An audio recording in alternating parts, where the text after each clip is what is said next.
You know, sometimes I look back at my old photos. Me, my husband, our two little kids, and I just can't believe how happy we were. Like, really happy. The kind of happiness that feels so normal, so everyday, that you don't even notice it's fragile until it's gone. I used to think we had everything we needed. Not much, but enough. Love, laughter, plans for the future. And I was proud of that. We didn't come from rich families. We built our life from scratch. After our wedding, we made a promise. Something small, but sacred. Let's save up, little by little, and buy our own home. It wasn't just a house we wanted, it was security. Something for our kids. Something that was ours.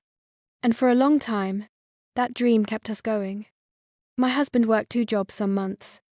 I did what I could from home, taking care of the kids, budgeting, stretching every dollar like it was made of gold. But every single month, no matter what, we saved half of what we earned. Sometimes it was a few hundred, sometimes less. But we were disciplined.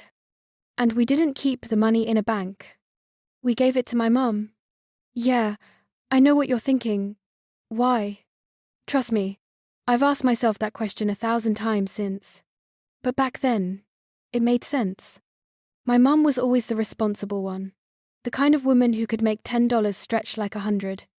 She hated banks, said she never trusted those people in suits. And she always made me feel like she had everything under control. So, when she suggested, why don't you just give it to me to hold on to? I'll keep it safe for you, so you're not tempted to spend it. I thought, sure, why not? I trusted her completely. Every month we'd drive over to her place, sometimes with the kids in the back seat, singing songs or fighting over snacks. We'd bring an envelope cash, carefully counted, labelled with the month, and hand it to her. She'd smile, hug me, and say, "Sweetheart, you two are doing so well. I'm so proud of you. Keep it up, and you'll be homeowners in no time." And I believed her. I really did. It became almost like a family ritual. She'd make coffee, talk about how her grandkids were growing up too fast, tell stories about my little brother's family, and then say how happy she was that at least one of her kids had their life together. I always laughed at that. I thought she was joking. Looking back now, I can't help but notice the small things, the moments that didn't seem strange at the time, but now feel heavy. Like how sometimes she'd say, "You know, your brother's having a hard time lately. 4 kids, and that wife of his can't hold a job. I don't know how they're managing." And I'd nod, feeling bad, but not really thinking about it, because I had my own family to worry about. Or how, once in a while, she'd mention how expensive everything was, getting groceries, rent, gas, and then sigh, "Thank God you two are smart enough to save. You'll be fine." I didn't realize it then, but she was planting seeds. Anyway, 5 years went by. 5 years of careful saving, working, dreaming. We had a little routine. Every Sunday morning, I'd browse online listings, cozy little homes, white fences, maybe a porch swing, and picture us there. My husband used to tease me, saying, "You're building our dream house on Pinterest again, huh?" And I'd laugh. Hey, a girl's allowed to dream. We talked about it constantly. About how the kids would finally have their own rooms, how we'd plant a tree in the backyard, how we'd paint the living room the same colour as that one photo we both liked. It wasn't about luxury. It was about belonging. And finally, by year 5, we were ready. One evening, after putting the kids to bed, I said, "I think it's time. We have enough now. Let's start looking seriously." My husband smiled, leaned back in his chair, and said, "Call your mum tomorrow. Tell her we're finally doing it." I was so excited that night I could barely sleep. I imagined the look on my mum's face when we'd tell her, "We're buying our house." The next morning, I called her. She sounded distracted, but cheerful. "Hey, Mom, guess what? We're ready. We found a few listings we love, and we want to start the process. Can we get the money next week?" There was silence. Just a couple of seconds, but it felt off. Then she said, "Oh, honey, that's wonderful. Really. I'm so proud of you. But, this week is a little hectic. Can we talk about it next weekend?" I blinked. Sure. That's fine. Everything okay?" "Of course. Everything's fine. Just, I have a few things to sort out. You know how it is. We'll talk soon, sweetheart." And that was it. It didn't bother me much at first. I figured maybe she was busy. Maybe something came up. But then a week passed. Then 2. And when I called again, she said the same thing. "Oh, I've been meaning to sit down and check everything. But I've been helping your brother with the kids this week. Let's talk soon." Soon? Always soon. It became a pattern. Every time I brought up the money, she'd smile it away. "Oh, honey, you sound so stressed. You should relax. The money's safe, don't worry." Or she'd say, "I'm in the middle of something right now, can we talk later?" Later never came. At first, I thought maybe I was overreacting. I mean, she was my mum. There was no way she'd do anything wrong, right? So I tried to be patient. But I started noticing something strange. She avoided seeing us. Every time we planned to visit, she'd have an excuse. "Oh, I think I'm catching a cold." "Oh, the house is a mess right now." "Oh, maybe next week would be better." And when I finally did drop by, unannounced, which I never used to do, she seemed nervous, jumpy, like she didn't expect me to actually show up. One time, I brought it up gently. "Mom, I don't mean to sound pushy, but we really need to know where we stand. Houses are selling fast, and..." She interrupted me. "Oh, sweetheart, please, don't start stressing about it. Everything's fine. You'll get your money. I just need to, check some things." "Check what things?" I asked. "Oh, you know, paperwork. I just want to make sure everything's in order." I remember staring at her, trying to read her face. But she just kept smiling that same soft smile she always had. The one that used to make me feel safe. Except this time, it didn't. After that, I started getting anxious. I tried to talk to my husband, but he didn't want to believe something was wrong either. "She's your mum," he said. "Maybe she's just busy. Don't overthink it." But I couldn't stop thinking about it. Every night, it kept circling in my mind. The money, all those years, all that trust. Where was it? I'd lie in bed and replay every conversation, every moment, every time she'd smiled and said, "It's safe, sweetheart." And suddenly, all those moments felt fake. I started to notice other things too. Little details that didn't make sense. Like how my brother suddenly had a new car. Or how his wife started posting photos of their new furniture and home projects online. At first, I thought maybe he got a bonus or something. But when I mentioned it to Mum, she said, "Oh, he's been through so much. Poor thing. I just try to help where I can." And then she'd quickly change the subject. That's when my stomach really dropped. Still, I told myself, no, don't jump to conclusions. Because if I was wrong, I'd be accusing my own mother of something terrible. But as the weeks passed, her avoidance got worse. She stopped picking up my calls. Sometimes I'd call and hear her answer, then hang up immediately. I even left voicemails saying, "Mom, please, I just need to talk to you. We're not angry. We just need to understand what's going on." Nothing. Then one day, she finally called back. Her voice was calm, almost too calm. "Sweetheart, I've been thinking, maybe you and your husband should slow down a little. The housing market isn't great right now. Maybe it's not the right time to buy." I said, "Mom, we've waited 5 years. We're ready. I just need to get the money, so we can start." And she said, "I'll look into it soon, okay? I promise. Let's talk in a few days." And just like that, she ended the call. That night, I sat in the dark kitchen, staring at my phone.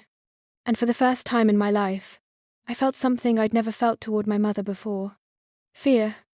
Not fear of her fear for what I was starting to realize might be true. Because if she really had our money, if it really was safe, then why couldn't she just give it back? Why couldn't she even tell me where it was? I looked at the calendar. 5 years. 60 envelopes. Tens of thousands of dollars. Gone somewhere I couldn't see. And the woman I trusted most in the world was suddenly a stranger avoiding my calls.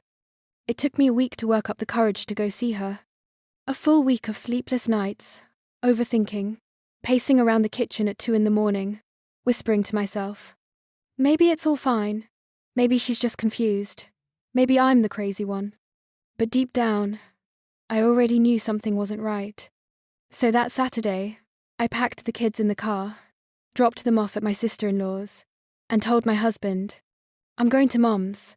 I'm not leaving until I get answers. He offered to come with me, but I said no. I needed to do this myself. It was between me and her. The drive there felt endless. Every mile closer, my heart beat faster, not from anger, but from this strange kind of sadness. You ever have that moment when your brain still hopes, but your gut already knows? That's exactly what it felt like. When I finally pulled up in front of her house, everything looked the same, her flowers, the porch swing, the little ceramic angels in the window. Nothing had changed, but it didn't feel like home anymore. I stood there for a minute before knocking. My hands were shaking. When she opened the door, her face lit up in surprise, and not the good kind. Oh, sweetheart, you didn't tell me you were coming. I tried, I said. You didn't answer. She laughed nervously. Oh, I must have missed it. You know how forgetful I am these days. Forgetful. Right.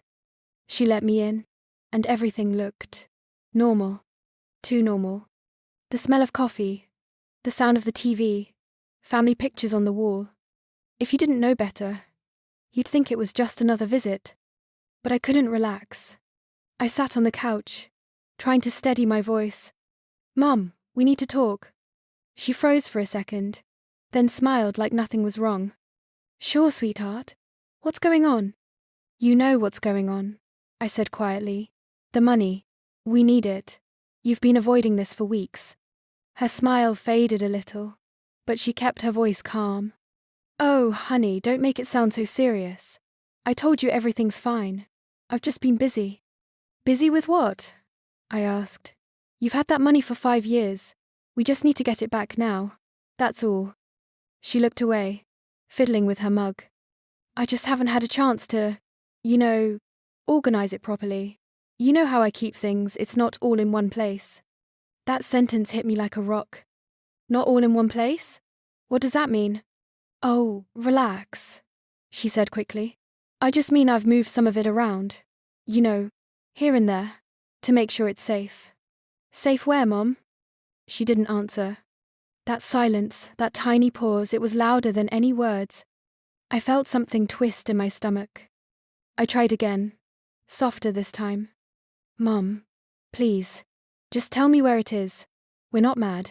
We just need to know. She sighed, rubbing her forehead like she was tired of the conversation. You're stressing yourself out over nothing. I told you, it's fine. You'll get it when the time's right. When the time's right, I repeated. Mom, it's our money. It's been 5 years. The time is right. We're ready to buy a house. Why can't you just tell me where it is? She stood up suddenly and walked to the kitchen.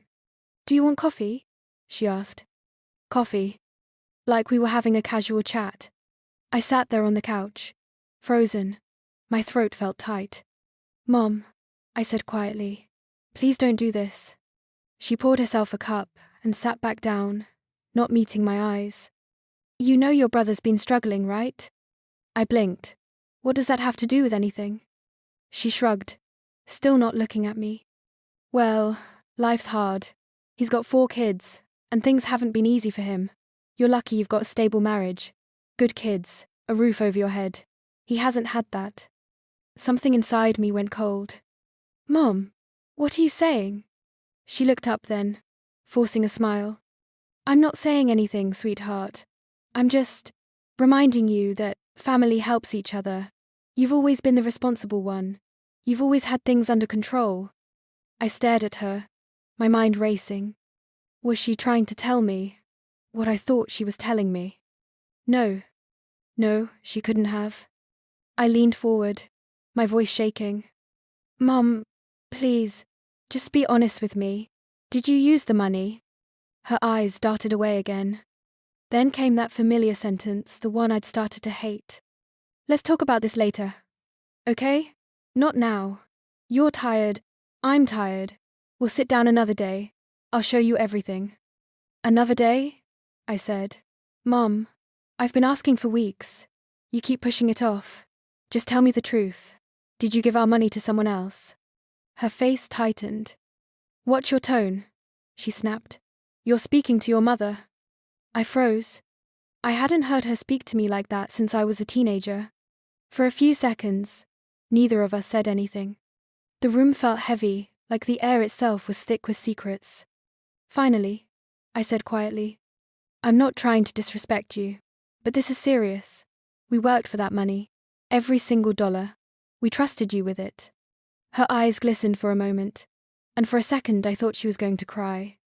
But she didn't. Instead, she said, I've always done what's best for this family. Always. Even when nobody understood. I felt tears burn my eyes. Mom, if you've done something with that money, I need to know. We're about to buy a house. This isn't a game. She got up again and started tidying the already tidy counter, that thing she always did when she didn't want to talk. I said we'll talk later, she muttered. You're upsetting me. That's when I realized she wasn't going to tell me. Not today. Maybe not ever. I stood up too. My legs were shaking. Okay, I said softly. We'll talk later. She looked relieved, almost like she thought I'd dropped it.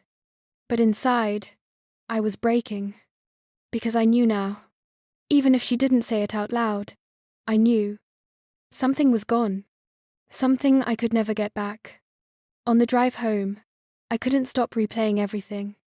Her tone, her excuses, the way she wouldn't look at me. It all made sense now, the delays, the cancelled visits, the sudden concern for my brother. My husband called while I was driving. So, did she tell you?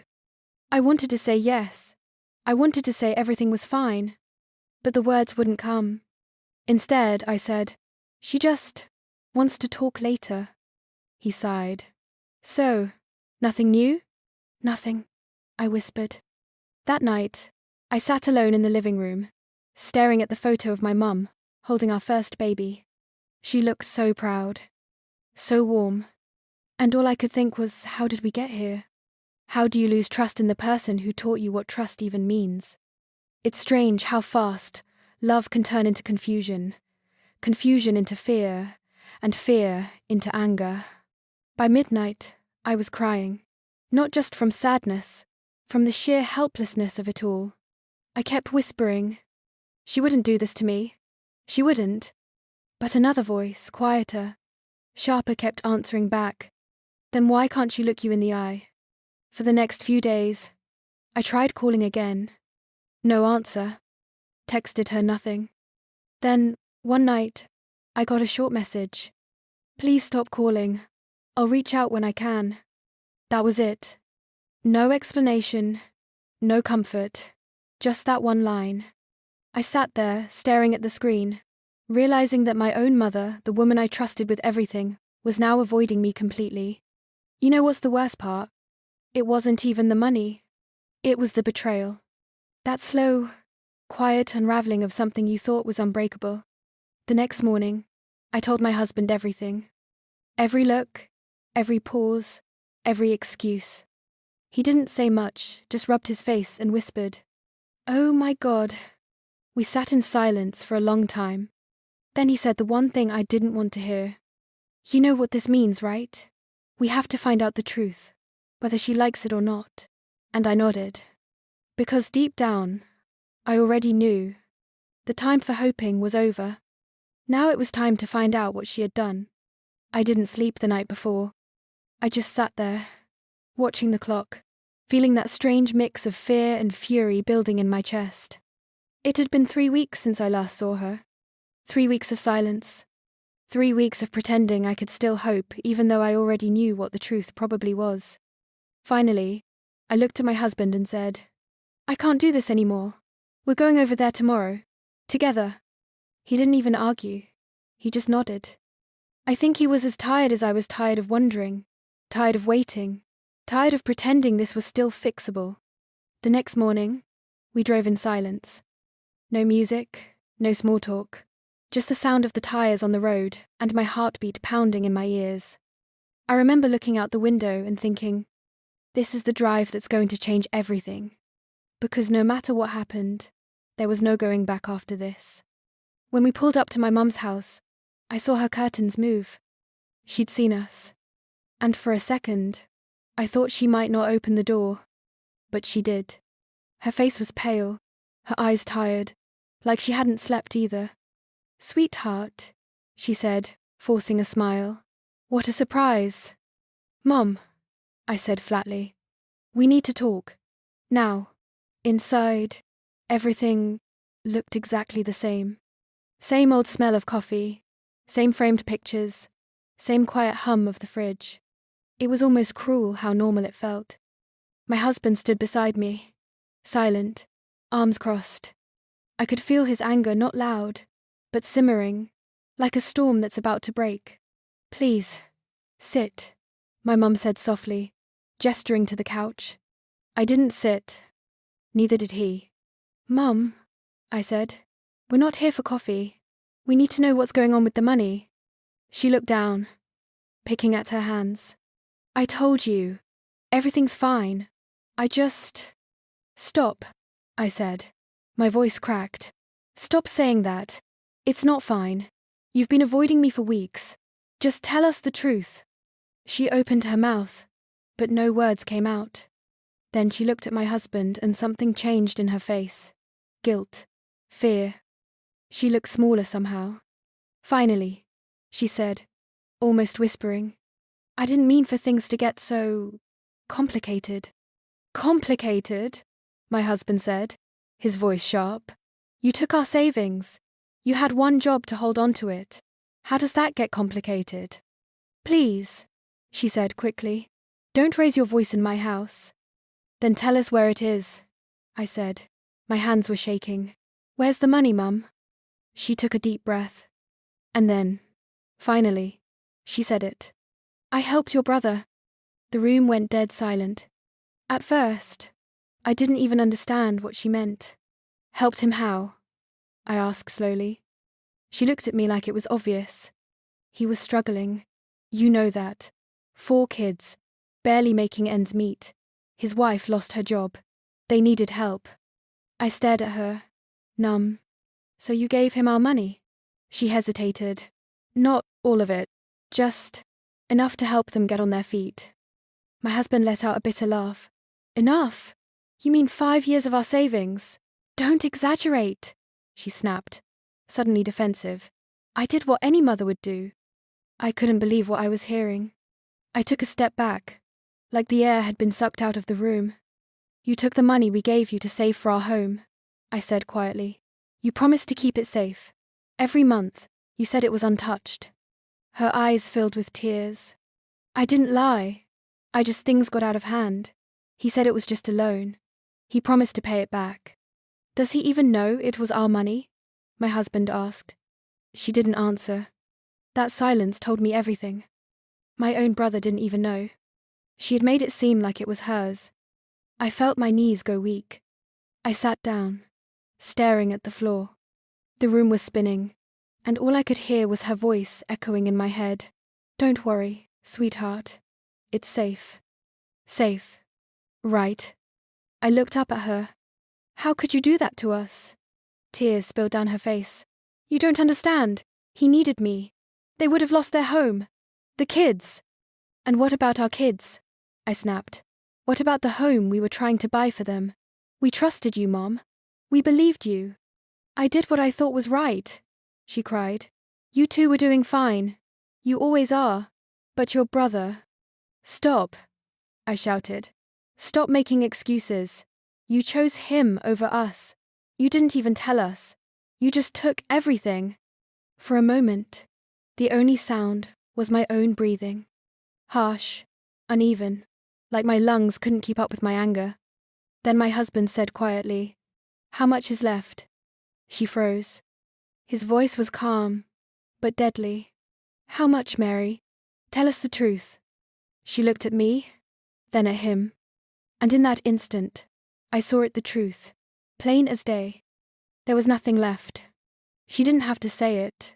I saw it in her eyes. It was all gone. I stood up, shaking. "So that's it? It's gone?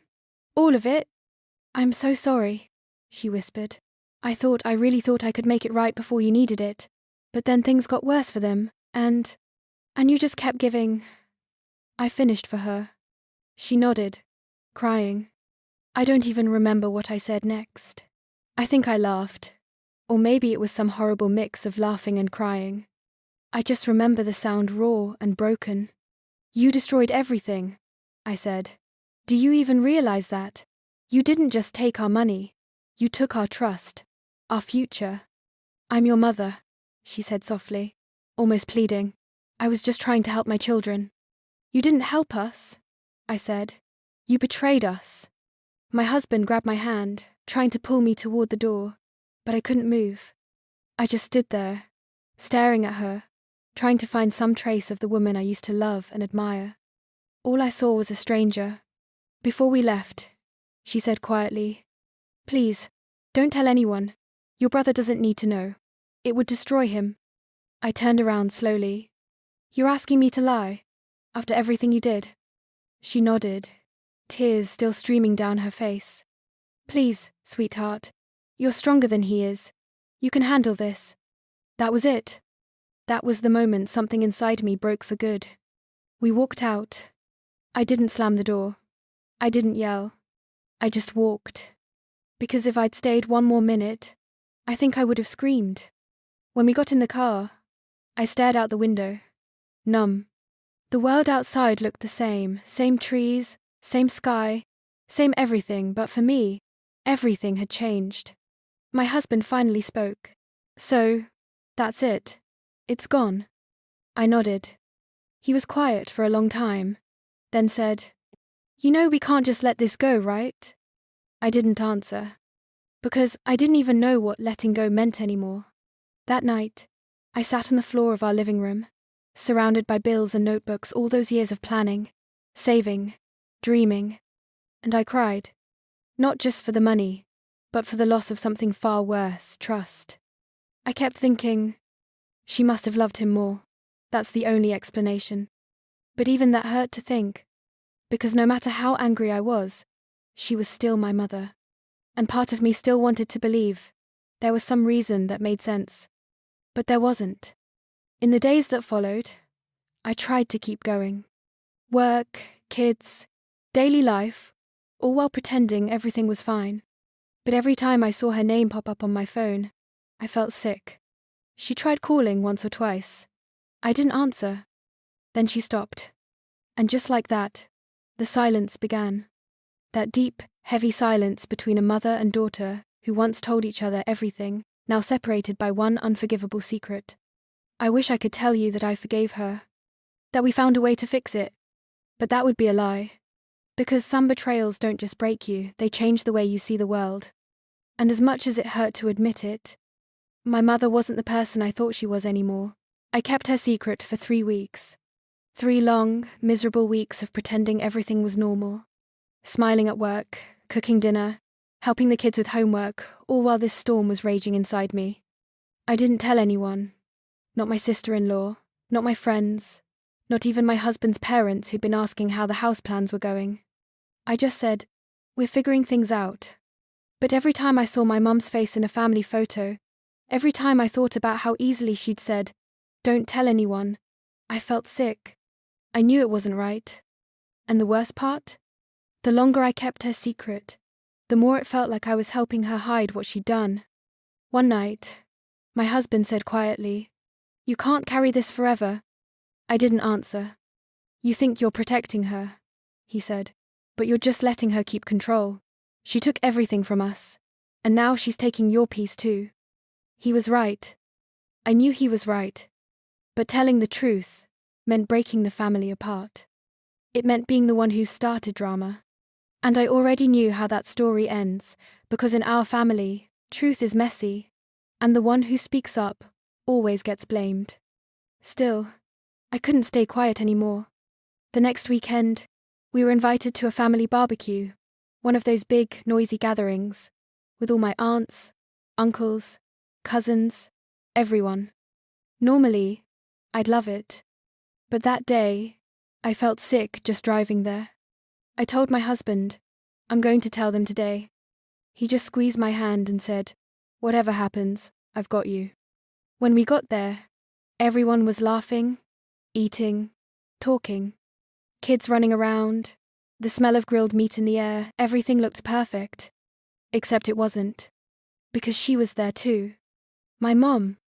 She smiled when she saw me, like nothing had happened. Like she hadn't taken 5 years of our lives and turned it into someone else's comfort. She hugged me, and I froze. For a split second, I almost gave in again, almost pretended. But then I thought of my kids. Of all the nights my husband and I had sat up talking about our future home, of how she'd lied to my face again and again.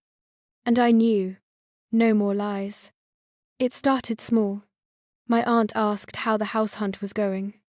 I smiled, the kind of smile that hides fire behind it, and said, oh, we're not buying anymore. Turns out, our savings are gone. Everyone went quiet. Even the kids seemed to sense something shift. What do you mean, gone? One of my cousins asked. I looked at my mother. She froze, fork halfway to her mouth. Maybe Mum should explain, I said. Her eyes widened.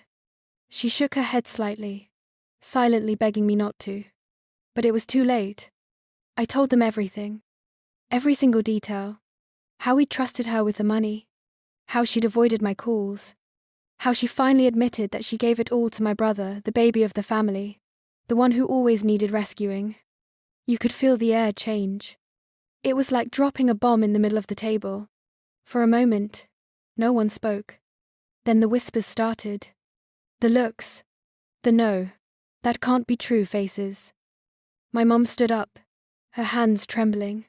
Sweetheart, please, she said. Don't do this here. Why not? I said. You had no problem doing it when it was behind our backs. My uncle spoke up. Now hold on. There must be some misunderstanding. There's not, I said sharply. She admitted it. She gave everything to my brother. All our savings. Every dollar. My brother looked completely confused. He said, what money? What are you talking about? And that's when the truth really started sinking in. He didn't even know. He turned to Mom. Wait, what's she talking about? My mum's lips trembled. Honey, please, it's not what it sounds like. Not what it sounds like? I said. You told me you gave it all to him. You said he needed it. I didn't know it was their money, my brother shouted. You said it was yours. And there it was. The explosion. The thing I'd been dreading, but also needing for weeks. Voices started overlapping. People were talking over each other. My mother crying, my brother yelling, my aunts whispering, my uncle trying to calm everyone down. And I just stood there, watching it all unfold, feeling the strange, cold calm inside me. Because for the first time, it wasn't my secret anymore. But that peace didn't last long, because soon, the tide started turning. My mum fell to her knees, sobbing, saying how she didn't mean to hurt anyone, how she just wanted to help. And I could see it the way their eyes softened toward her. My aunt put her arm around her. My cousin whispered, she's your mother. You shouldn't air family stuff in public. And just like that, the narrative changed. Suddenly I was the villain, the ungrateful daughter, the troublemaker, the one who embarrassed her mother in front of everyone. I remember standing there, surrounded by people I'd loved my whole life, and realizing I didn't know any of them anymore. They didn't care about the truth. They cared about the image. The illusion of a perfect family. My mum kept crying, saying, I just wanted to do what's best for all my children. And my uncle said softly, she made a mistake. Let's not destroy the family over money. Money. That's all they thought it was about. They didn't understand it wasn't just money. It was trust. It was betrayal. After that day, everything changed. Phone calls stopped. Text messages went unanswered. Family dinners suddenly didn't work out. I was frozen out. One cousin even told me, "You shouldn't have brought that up. You humiliated your mum. You could have handled it privately." Privately. As if years of lies and stolen dreams should be handled quietly, to protect the guilty. So I stopped explaining. I stopped trying to justify myself. Because I realized people will believe whatever story makes them feel comfortable. And the truth rarely makes anyone comfortable. My brother? He tried to talk to me once. He said, "I didn't know. I swear, but you could have told me before you told everyone." And I said, "You could have asked where the money came from before you took it." That was the last time we spoke. After that, it was just silence. A big, cold silence, where my family used to be. I'd go on social media and see pictures of them together. My mum, my brother, his kids smiling, laughing, celebrating birthdays. And I wasn't there. I wasn't even invited. And you know what? That hurt more than losing the money ever did. Because it wasn't just about what I lost, it was about being erased. I used to think family meant loyalty. That no matter what, you stood by each other. But I learned something different. Family loyalty often means silence. And the moment you break that silence, you become the enemy. But I wasn't sorry. I'm still not sorry. Because if the truth makes me the villain, then fine, I'll be the villain who tells the truth. That night, when we got home, I sat down with my husband. We didn't talk much. We just sat there, listening to the quiet, trying to absorb what had happened. Finally, he said, "You did the right thing." And for the first time in a long time, I believed him. Because no matter how much it cost me, my family, my peace, my reputation, at least now, everything was out in the open. And sometimes, that's the only way to start healing. The weeks after that barbecue were quiet. Not peaceful quiet, the other kind. The kind that hums in your ears, heavy and cold. I'd wake up in the morning and check my phone, no messages. No, "Good morning," from Mum. No group chat notifications. No pictures of my nieces and nephews. Just silence. It's funny how fast people can disappear from your life. 1 minute, you're part of this big, noisy family. Birthdays, holidays, constant drama. And the next, you're a ghost they've all agreed not to see. At first, I kept waiting. I thought, someone will call. Someone will ask what really happened. But no one did. Not one person. The story had already been written, and in that version, I was the ungrateful daughter who broke her mother's heart. So I stopped waiting. The first few weeks were the hardest. I'd cry in the shower so the kids wouldn't hear. I'd stare at old photos and ask myself, was it worth it? Because losing money is one thing. Losing your entire family, that's something else. There were moments I almost texted her, just to say, "Can we talk?" But every time I reached for my phone, I remembered her words that day. "Please, don't tell anyone. You can handle it." And I realized, she never really saw me as a daughter. She saw me as someone who could take pain quietly. We sold most of what we could to stay afloat. The savings were gone. The house dream was gone. And suddenly, every bill felt like a mountain. But my husband, God, he was my anchor. He never said, "I told you so." He never blamed me for trusting her. He just held the line, day after day, working extra shifts, keeping us moving forward. There were nights we'd sit on the porch, too tired to talk, just listening to the crickets. And sometimes he'd look at me and say, "We'll be okay. We always are." And for the first time, I started to believe that maybe we, not the family I was born into, but the one I built, were all I really needed. Still, there was this hole in me, a kind of loneliness that felt almost physical. You can't just turn off the love you had for people, even when they hurt you, even when they disappear. I'd catch myself thinking, Mum would love this recipe. Or, I should call her. And then remember, no, I can't. That grief doesn't look like death, but it feels the same. Then one night, something strange happened. I was scrolling through Facebook. Yeah, I know. I shouldn't have. And I saw a post. It was from my brother's wife. They were on vacation. Smiling, sunburned, kids holding ice cream cones. And I stared at that picture for a long time. They looked happy. Happy in the house our money built. Happy in the life my mother paid for with our future. And I thought, she'd rather see them comfortable than see us whole. It hurt. Deep, bone-deep hurt. But it also did something else. It set me free. Because in that moment, I understood something I hadn't before. I didn't lose my family. I just lost the illusion of who they were. After that, I stopped checking their pages. I stopped wondering if they'd ever call. And little by little, I started building my life again from scratch. We started small. No big dreams. No 5-year plans, just one day at a time. Pay a bill. Cook dinner. Laugh with the kids. Tiny, quiet victories. And you know what? It felt good. For the first time in a long time, my happiness wasn't tied to anyone else's approval.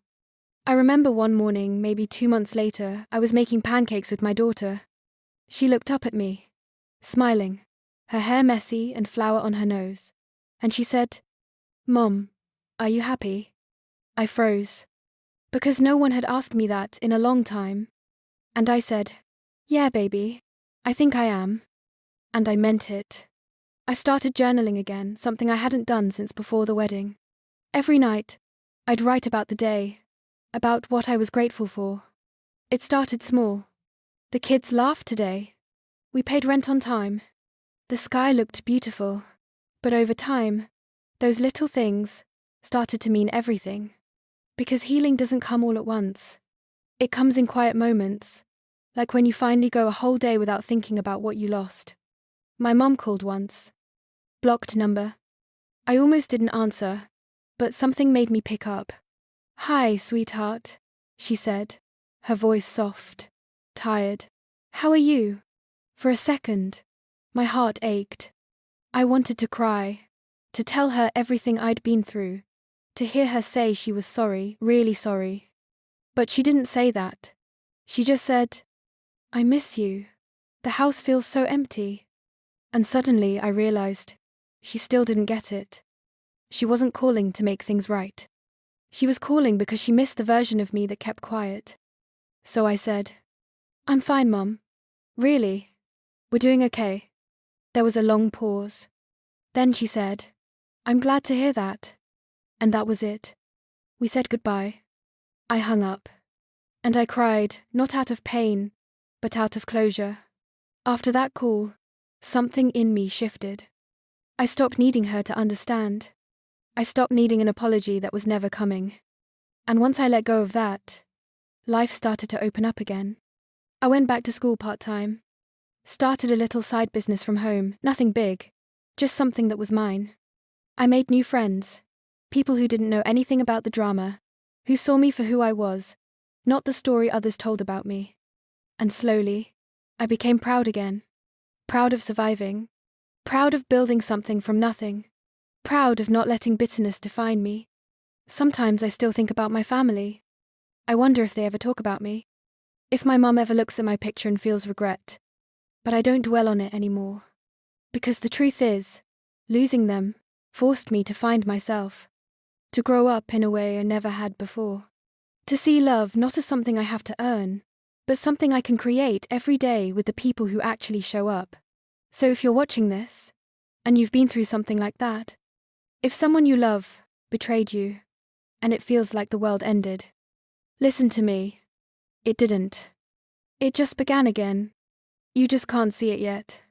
Sometimes you have to lose everything you thought you needed to realize what you already had. And I had my husband, my kids, and myself, and maybe, just maybe, that was enough. I don't remember the exact moment things started getting better. There wasn't some big dramatic shift. No miracle. No lucky break. It was quiet, subtle, almost invisible at first. It started with small things, like realizing I could go a whole day without crying. Like laughing at something stupid, my son said, and realizing it was a real laugh, not the forced kind I used to do just to seem okay. It started when the ache stopped feeling like a wound, and started feeling more like a scar, something that hurt less, but still reminded me of what I'd survived. We were still renting back then. A small 2-bedroom apartment, above a laundromat. The walls were thin. The heater made this weird clicking sound in the winter, and the upstairs neighbor loved blasting country music at 2 a.m. But it was ours. Our space.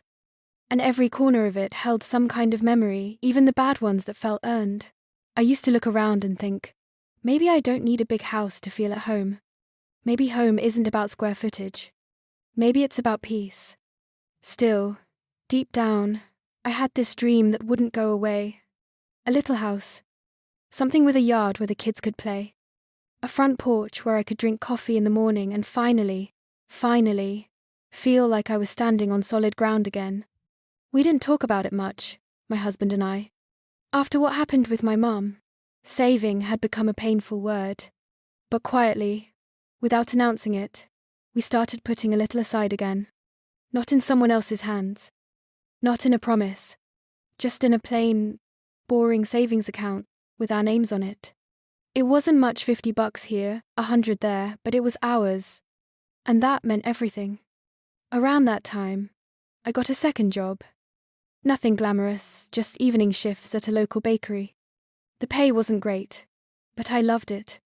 The smell of bread, the hum of the ovens, the small talk with customers, it was peaceful in a way my old life never was. And one night, while I was wiping down the counter, the owner, this sweet old man named George, said something I'll never forget. He said, "You know, you don't owe anyone an explanation for rebuilding. You just start where you are, and one day, you'll look up and realize you're already halfway there."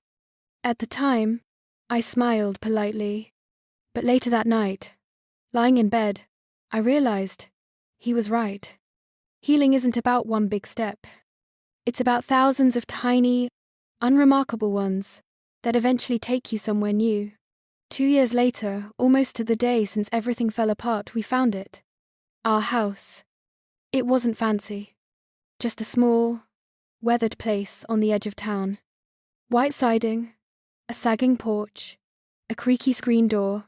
Most people would have seen problems. I saw potential. When I walked in, there was this quiet, that kind of silence that feels peaceful, not empty. The sunlight was coming through the kitchen window, hitting the counter just right.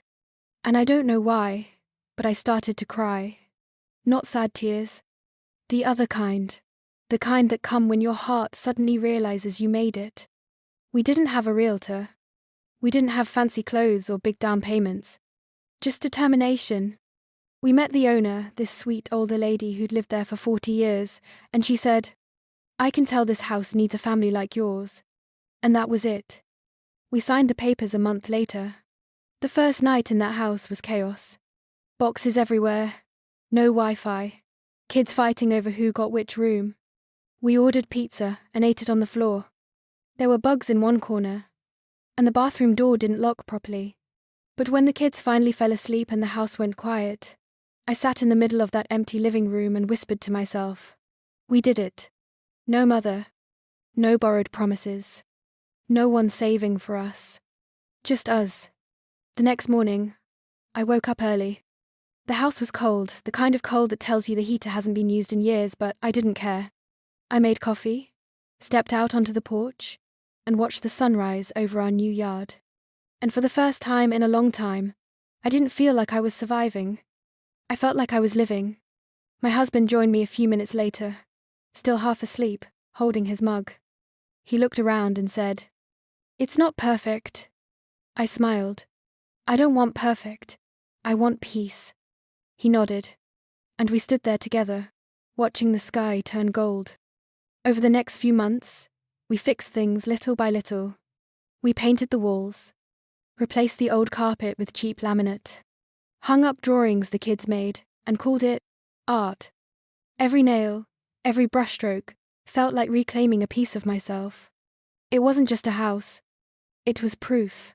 Proof that I could build something real, even after everything that was taken from me. One evening, while I was planting flowers in the front yard, my neighbor, this older woman named Carol, came over. She said, "That's a lovely home you've got there." And without even thinking, I said, "Yeah, it really is." I realized later I wasn't talking about the house. I was talking about the life we built. Sometimes I still drive past my mother's neighborhood. I don't stop. I don't call. But I look at that street and remember how much of my heart I left there. And then I look in the rearview mirror at the woman I've become and I realize that losing her didn't destroy me. It refined me. You know, people always say, time heals everything. But that's not true. Time doesn't heal you, do. Time just gives you the space to do the work. And that work, the slow, hard, honest work, is what turns pain into power.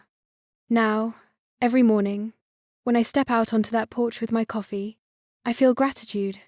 Not because life is easy, it's not, but because I built this piece myself. Brick by brick. Tier by tier. Choice by choice. And I did it without needing anyone's permission or approval. So if you're listening to this, and you're rebuilding, don't rush it. Don't compare your progress to anyone else's. Don't wait for the people who hurt you to cheer you on. Just keep going. Because one day, you'll walk into a place, maybe a little house like mine, and something in you will whisper, "This is what healing looks like." And you'll realize you didn't just survive. You became someone stronger, wiser, and finally free.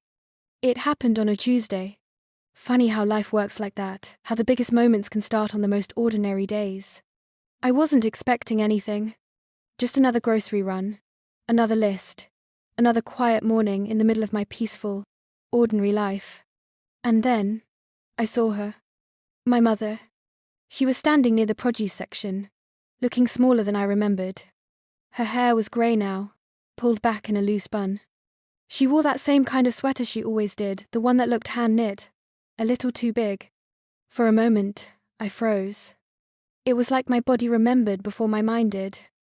That old mix of love and hurt and confusion hit me all at once. I felt my throat tighten, my heart start to race. But then, almost just as quickly, it passed.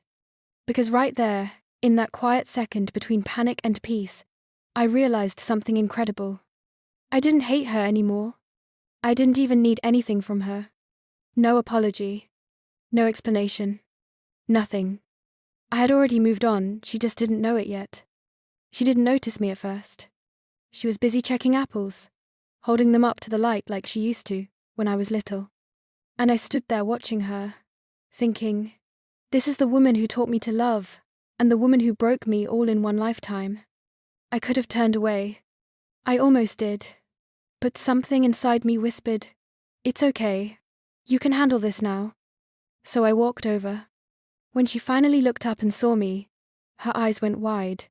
For a moment, she looked like she'd seen a ghost.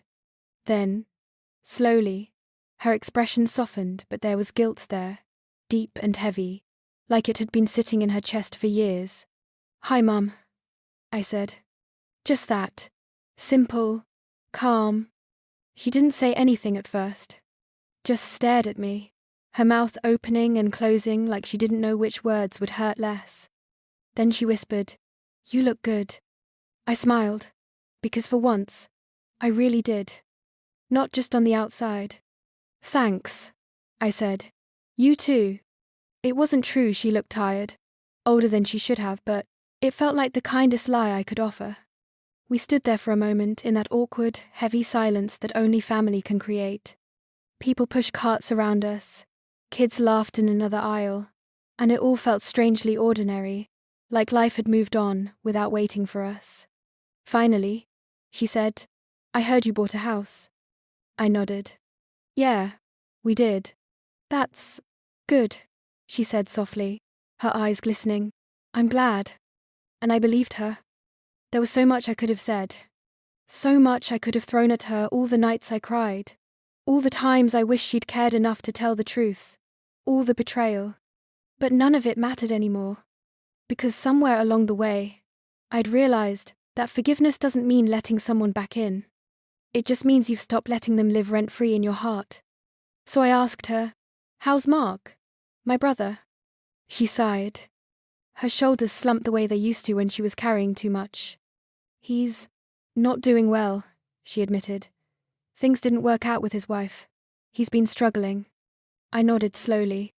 There was a time when hearing that would have made me angry, maybe even satisfied, in a bitter kind of way. But now, it just made me sad. Not for him, not really, but for all of us. Because what she did all those years ago didn't just take our money. It took connection. It built walls between all of us that no one knew how to tear down. She said, "I wish things had been different." And for the first time ever, I believed she meant it. But still, that didn't change the past. It didn't fix what she'd broken.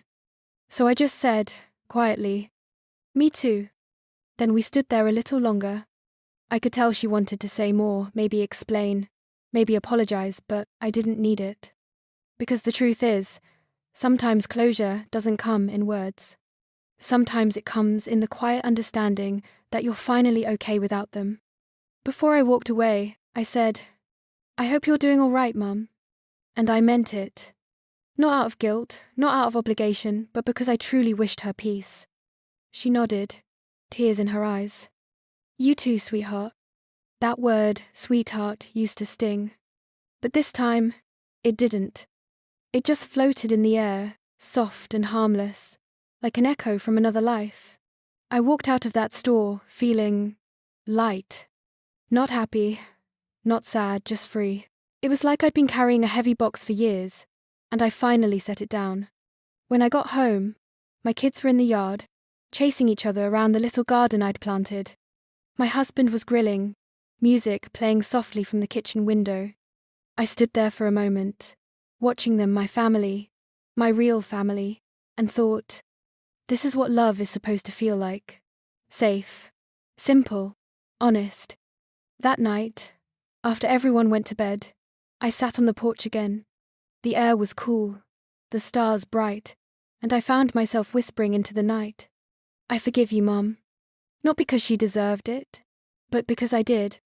Forgiveness, I realized, isn't a gift you give to someone else, it's a way of setting yourself free. A few days later, I got a letter in the mail. From her, just a simple note. She said she was glad I was doing well, that she was sorry, that she hoped maybe someday we could talk again. I didn't write back. Not because I was angry, but because I didn't need to. The conversation we had in that grocery store was enough. And maybe one day I'll see her again. Maybe I'll sit with her, have coffee, talk about the weather, the kids, life. Or maybe I won't. Either way, I'll be okay. Because now, when I think of her, it doesn't hurt anymore. It's just quiet. And that quiet is everything I ever wanted. So if you're listening and you've got someone you still carry around in your heart, someone who hurt you, someone who never said sorry, I hope you know this. You don't have to wait for them to make things right. You can choose peace today. You can put it down, walk away, and still wish them well. Because peace doesn't mean forgetting. It just means the past doesn't control you anymore. Sometimes I still think about everything that happened. Not in the way I used to, not with anger or sadness, but more like looking at an old photograph. You remember the moment, but it doesn't hurt anymore. And honestly, that's a kind of miracle. Because for the longest time, I thought pain was forever. I thought betrayal would shape me, define me, follow me, everywhere. But it didn't. It changed me and then it let me go. You know what I've learned? That sometimes the people who hurt you the most are the ones who teach you the biggest lessons. My mother taught me what not to do. She taught me that love without honesty is just control. And that family isn't made of blood, it's made of trust. It took me years to understand that. Years of crying, rebuilding, forgiving, and learning how to breathe again. But now, I get it. These days, my life is quiet. And I mean that in the best way. The kids are growing fast. My husband still makes coffee too strong. still sings off key in the shower.